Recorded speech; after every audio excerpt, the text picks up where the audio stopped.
আবু লাহাবের স্ত্রী উম্মে জামিল এসে বলে, ও মুহাম্মদ, তোমার শয়তানটা তোমার কাছে আসে না কেন? শয়তান দিয়ে তিনি জিবরাইল আলাইহিস সালামকে বুঝিয়েছেন। নাউজুবিল্লাহ পড়েন। কিরে মুহাম্মদ, তোমার শয়তানটা আসে না তোমার কাছে? তোমার আল্লাহ তোমারে ভুলে গেছে? আল্লাহ তোমারে ছেড়ে দিছে? নাউজুবিল্লাহ পড়েন। বিশ্বনবীর অন্তরে জ্বালা। বিশ্বনবী হতাশ। কিরে, আমার কোনো ভুল হলো নাকি? আমার কোনো অন্যায় হচ্ছে নাকি? বিশ্বনবী টেনশনে পড়ে গেলেন, কিরে ঘটনা কি? ওহী নাজিল হয় না কেন? কোনো ভুল হলো নাকি? অন্যায় হলো নাকি? কোনো ত্রুটি করে ফেললাম নাকি? হতাশ হয়ে গেলেন আমার নবী। যেমন আমরাও মাঝে, মাঝে হতাশ হয়ে যাই। আমরা বলি আমার জীবনে তো ভালো কিছু হয় না। সব দুঃখ কষ্ট তো আমার। আমার সাথে এরকম হয় কেন? আছে না নাই? এই হতাশ যারা তাদের জন্য এই সূরা মোটিভেশনাল সূরা। সূরাতুল সবাই বলেন সূরাতুল আল্লাহ বললেন ওয়াদ-দুহা আলো, আশার আলো, সম্ভাবনার আলো। সুবহানাল্লাহ পড়েন।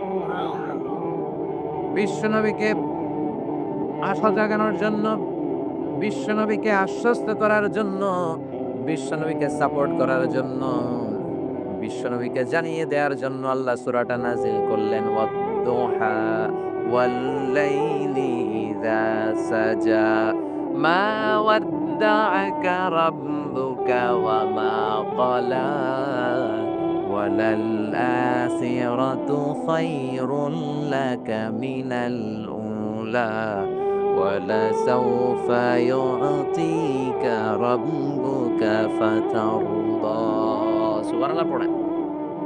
আল্লাহ নাজিল করলেন নবী ওয়াদ-দুহা আলোর শপথ, প্রভাতের সূর্য কিরণের শপথ, ওয়াল-লাইলি ইযা সাজা রাতের শপথ যখন রাতটা নিঝুম আর নিস্তব্ধ হয়। সুবহানাল্লাহ পড়েন। আলো আর অন্ধকার এই দুইটার কসম কাটলেন কে? আলো আর অন্ধকারের কসম কাটার মধ্য দিয়ে মূলত আলো দ্বারা আল্লাহ তাআলা ওহীর আগমনকে বুঝিয়েছেন। আর অন্ধকার দিয়ে ওহীর অনুপস্থিতি বুঝিয়েছেন। সুবহানাল্লাহ পড়েন। বিশ্বনবীর আল্লাহ বুঝাতে চাইলেন, নবী আলোর কসম, অন্ধকারের কসম, সব সময় আলো থাকলে আপনার ভাল লাগবে না। বছরের ৩৬৫ দিন যদি দিনে রাতে সব সময় আকাশে সূর্য দেখা যায়, ভালো লাগবে নাকি? ঘুমানো যাবে নাকি? অন্ধকারেরও দরকার আছে না নাই? আবার ৩৬৫ দিনের সব সময় যদি ঘুটঘুটে অন্ধকার থাকে, সূর্যের আলো না থাকে, তাইলেও ভালো লাগে নাকি? আলোরও দরকার আছে, অন্ধকারেরও। এজন্য আল্লাহ আলোর কসম কাটলেন, অন্ধকারের কসম কাটলেন। আর বুঝাতে চাইলেন নবী, ওহী আসাটা যেমন দরকার, কিছুদিন ওহী আসা বন্ধ থাকাও দরকার। সুবহানাল্লাহ পড়েন। কারণ বারবার ওহী আসলে ওই ওহী রিসিভ করে আপনি হজম করতে পারবেন না। আল্লাহু আকবার। কারণ ওহীর একটা পাওয়ার আছে না নেই? সূর্যের যেমন কিরণ থাকে, তেজ থাকে, ওহিরও তেজ আছে না নাই? বিশ্বনবীর যাতে কষ্ট না হয় এজন্য আল্লাহ বন্ধ রাখছিলেন। বিশ্বনবীরে বললেন, ও নবী, আমি আপনারে ভুলে যাই নাই, ছেড়ে দেই নাই। আপনার যাতে কষ্ট না হয় এজন্য কিছুদিন ইচ্ছা করে গ্যাপ রাখছি, বন্ধ রাখছি। আল্লাহু আকবার। কারণ ওহি এত পাওয়ারফুল, বিশ্বনবী এটারে বলেছেন কাওলান সাকিলা। কোরআনের ওহিকে কাওলান সাকিলা মানে ভারী আওয়াজ, শক্ত আওয়াজ, শক্ত বাণী, পাওয়ারফুল বাণী বলে ঘোষণা করেছে কে? মা আয়েশা বর্ণনা করেন, প্রচন্ড শীতের রাতে বিশ্বনবীর উপর যখন কোরআন নাজিল হতো, বিশ্বনবী ঘেমে একাকার হয়ে যেতেন। প্রচন্ড শীতের রাতে যখন এই কোরআন আসতো, আমরা তো মাগনা কোরআন পাইছি, কোনো কষ্ট করা লাগে নাই।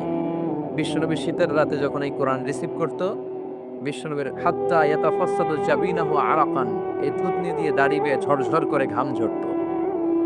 মিসলা সালসালাতিল জারাস, দপ্তরি যেমনি ঘন্টা বাজায় ধাম ধাম আওয়াজে, এরকম বিকট আওয়াজে ওহী আসতো। বিশ্বনবী যখন কোনো উটের উপর বসা থাকা অবস্থায় ওহী রিসিভ করতেন, ওটের বুকটা মাটিতে লেগে যেত। ঘোড়ার উপর বসে থাকা অবস্থায় যখন বিশ্বনবী কোরআনের আয়াত ওহী রিসিভ করতেন, ঘোড়ার পা বালুর মধ্যে দেবে যেত। বিশ্বনবী মাঝে মাঝে সাহাবাদের পায়ের মধ্যে মাথা রেখে ঘুমাতেন। এক সাহাবার পায়ের মধ্যে, রানের মধ্যে বিশ্বনবী মাথা রেখে ঘুমিয়ে গেলেন। ঘন্টাখানিক ঘুমালেন। সাহাবী বলে, আমার পায়ে কোনো ব্যথা পাই না। হঠাৎ বিশ্বনবী চোখ মেললেন, তখনও শুয়ে রইলেন। ইন দা মিন টাইম কোরআনের আয়াতগুলো ওহী হিসেবে বিশ্বনবীর উপর যখন নাজিল হতে শুরু করলো, সাহাবী বলে, আমার মনে হলো আমার পায়ের রান এখনই মুহূর্তের মধ্যে ফেটে যাবে। আমার হাড্ডি মনে হয় ফেটে যাবে। ২ ঘন্টা শুয়ে আছে, ওই সাহাবী টেরই পায় না বিশ্বনবীর মাথা। কিন্তু যখনই করোনার আয়াত নাজিল হতে শুরু করলো। সাহাবী বললেন, আমার হাতের উপরে, আমার রানের উপরে এত প্রেসার আর চাপ পড়তে শুরু করলে আমার মনে হচ্ছিল যে আমার রানের হাড্ডিটা ভেঙে খান হয়ে যাবে। তার মানে ওহির, কোরআনের আয়াতের একটা পাওয়ার আছে না নাই? আল্লাহ বুঝাতে চাইলেন, নবী সবসময় যদি এই ওহী নাজিল করি, এই ওহী রিসিভ করতে যে আপনার স্নায়ু, আপনার শরীর এটা বরদাস্ত করতে পারবে না। এটা হজম করতে পারবে না। তাই আপনাকে বিশ্রাম দেওয়ার জন্য, প্রশান্তির জন্য, দিন শেষে রাতকে যেমনি আমি বিশ্রামের জন্য পাঠাই, তেমনি কিছুদিন ওহী নাজিল করে আবার ওহী বন্ধ করে আপনাকে আমি বিশ্রামের সুযোগ করে দিয়েছি। এজন্য রাব্বুল আলামিন বলেন, "ওয়াদ-দুহা ওয়াল-লাইলি ইযা সাজা মা ওয়াদ্দাআকা রাব্বুকা ওয়া মা ক্বালা। মা ওয়াদ্দাআকা রাব্বুকা ওয়া মা ক্বালা।" ও নবী, আপনার প্রভু আপনারে বলে যায় নাই, আপনারে উপর আপনার প্রভু অসন্তুষ্ট হয় নাই, আপনারে ছেড়ে দেয় নাই, বলে যায় নাই, অসন্তুষ্ট হয় নাই। বরং যারা আপনারে গালি দেয়, আমি তাদের উপর অসন্তুষ্ট হয়েছি। ঠিক কি না? কাফির মুশরিকরা বিশ্বনবীরে কবি বলে গালি দিত, পাগল বলে গালি দিত, গণক বলে গালি দিত, আর বলতো, মোহাম্মদ তুমি হলো আবতা, মানে লেস কাটা। নাউজুবিল্লাহ পড়বেন না? সবাই বলতো, মোহাম্মদ তোমার কোনো ছেলে সন্তান নাই, তুমি মরলে তোমার সব শেষ। ও মোহাম্মদ, তোমার নাম নেওয়ার মতো কেউ থাকবে না। বিশ্বনবীর ৩টা ছেলে ছিল, ছোট্ট বয়সেই কেড়ে নিল কে? ৪টা মেয়ে বেঁচে ছিল, জাইনাব, রুকাইয়া, উম্মে কুলসুম, ফাতিমা। বিশ্বনবীর ৪ জন মেয়ে ছিল, কোনো ছেলে সন্তান বেঁচে ছিল না। এজন্য কাফেররা বলতো, মুহাম্মদ আনতাল আবতার, তুমি লেস কাটা, তুমি লেস কাটা, তোমার বংশ নির্বংশ হয়ে যাবে, তোমার ছেলে নাই, তোমার নাম নেয়ার মতো কেউ নাই। আল্লাহ বললেন, নবী, ইন্না শানিয়াকা হুয়াল আবতার, যারা আপনার লেস কাটা বলে ওরাই লেস কাটা, ওদের বংশ আমি নির্বংশ করে দেব। বিশ্বনবীর বিরুদ্ধে যারা কথা বলে ওরা পিতৃ পরিচয়হীন জারদ সন্তান, চিল্লায় বলেন ঠিক কিনা?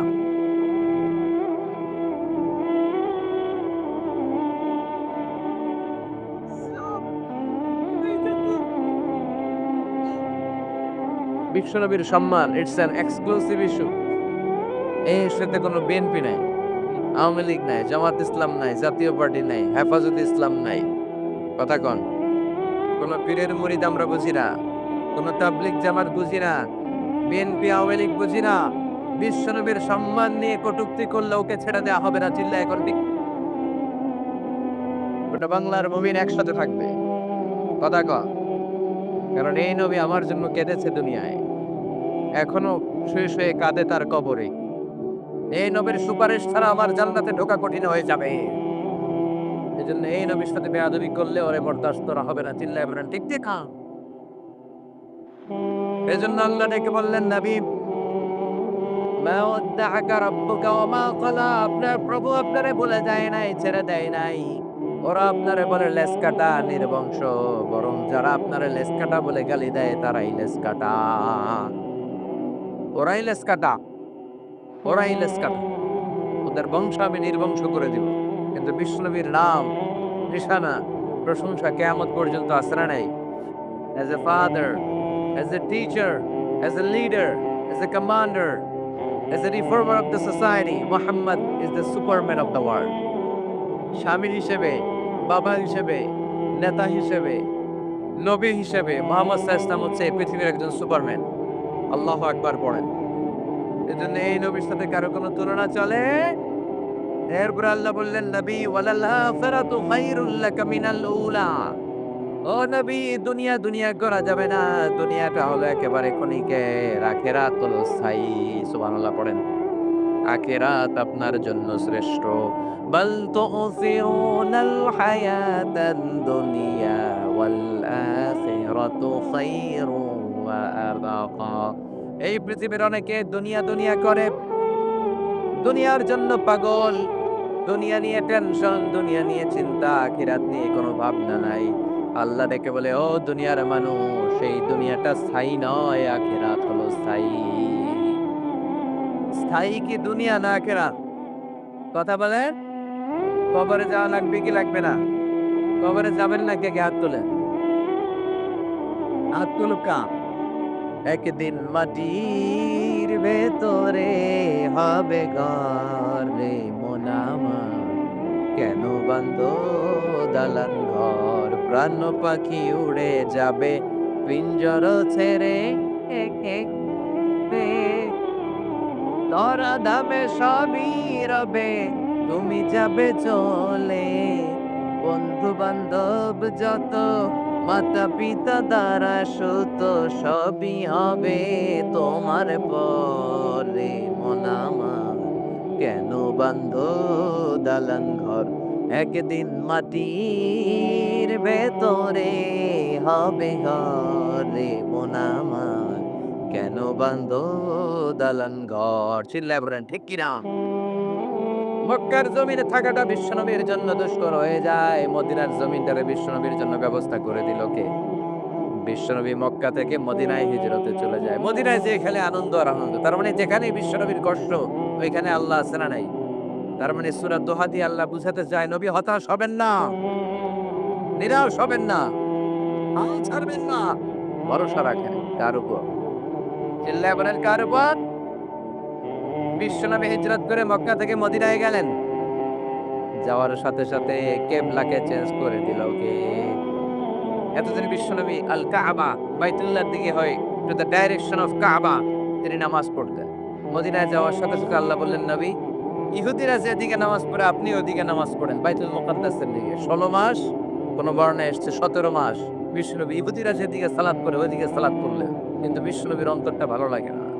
বিশ্বনবীর মনে চায় ওনার বংশের গোড়া, ওনার আদি পিতা ইসমাইল আলাইহিস সালাম যেদিকে নামাজ পড়তেন, ওনার আদি পিতা সাইয়েদনা ইব্রাহিম যেদিকে নামাজ পড়তেন, ওই কেবলার দিকে, এই কাবার দিকে, ওই বাইতুল্লাহর দিকে যদি কেবলাটা ফিরিয়ে দেয়া হতো, আর এটা ভাবতেন আর আকাশের দিকে তাকায় থাকতেন, হায় রে কবে না জানি হয়ে আসে। সুবহানাল্লাহ পড়েন। আল্লাহ বলে, "কাদ নারা তাকাল্লুবা ওয়াজহিকা ফিস সামা।" ও নবী, আমি দেখি আপনি আকাশের দিকে তাকিয়ে মনটা খারাপ করে রাখেন। ফালানুয়াল্লিয়ান্নাকা কিবলাতান তারদাহা ফাওয়াল্লি ওয়াজহাকা শাতরাল মাসজিদিল হারাম। ও নবী, অতি দ্রুত আমি কিবলা চেঞ্জ করে দিব, আর বাইতুল মাকদাসের দিকে হয়ে আপনার নামাজ পড়া দরকার নাই। আজ থেকে আমি ওহী নাজিল করলাম, ফাওয়াল্লি ওয়াজহাকা শাতরাল মাসজিদিল হারাম। যেখানেই থাকেন বাইতুল্লাহর দিকে, মসজিদুল হারামের দিকে হয়ে নামাজ পড়েন গো নবী। ক্যাবলাই চেঞ্জ করে দিলেন। বিশ্বনবীর খুশি করার জন্য একটার পর একটা এরকম কাজের আঞ্জাম দেয় কে? বলে সাউফা ইয়াতিকা রাব্বুকা। সুবহানাল্লাহ পড়বেন না? এরপর একটার পর একটা বিজয় দান করতে শুরু করলেন। বদরের বিজয় দান করলো কে? ওদের বিজয় দান করলো কে? মক্কা বিজয় দান করলো কে? মক্কা যখন বিজয় হলো, বিশ্বনবী সবাইরে ক্ষমা করে দিলেন। সুবহানাল্লাহ পড়েন। শুধু বড় বড় যুদ্ধাপরাধী যেগুলো ওগুলোর মারলেন। বড় বড় যুদ্ধাপরাধী যেগুলো ছিল অত্যাচারী, এগুলোর মেরেছেন। বাকি সবাইকে বিশ্বনবী মাফ করে দিয়েছেন। সুবহানাল্লাহ পড়েন। ঐতিহাসিকরা তো অবাক। তারা বলতে বাধ্য হয়েছে, in the long history of the world there is no instance of magnanimity and forgiveness which was shown by Muhammad when all of his enemies laid under his feet and he forgave them one and all. পৃথিবীর ইতিহাসে এমন কোথাও নাই যারা সবাই অত্যাচার করলো, মারলো, ধরলো, গৃহহারা করলো, বাড়ি হারা করলো, তিনি যখন আবার ওই এলাকায় এসে বিজয় করলেন, মক্কা বিজয় হলো, সব শত্রুরা তার পায়ের নিচে পড়েছিল, চাইলে পিষে মারতে পারতেন, কিন্তু তা না করে তিনি বললেন, যাও ক্ষমা করে দিল। ওরা আমাদেরকে ভদ্রতা শিখায়, ইউরোপ আমেরিকা আমাদেরকে মানবাধিকার শিখায়, বেটা তোদের মুখে মানবাধিকারের কথা মানায় না। চিল্লায় বলেন ঠিক কিনা? এক ইরান যুদ্ধে, এক আফগান যুদ্ধে, এক প্রথম বিশ্বযুদ্ধে, দ্বিতীয় বিশ্বযুদ্ধে লক্ষ লক্ষ মানুষকে ওরা পাখির মতো গুলি করে মেরেছে। চিল্লায় বলেন ঠিক কিনা?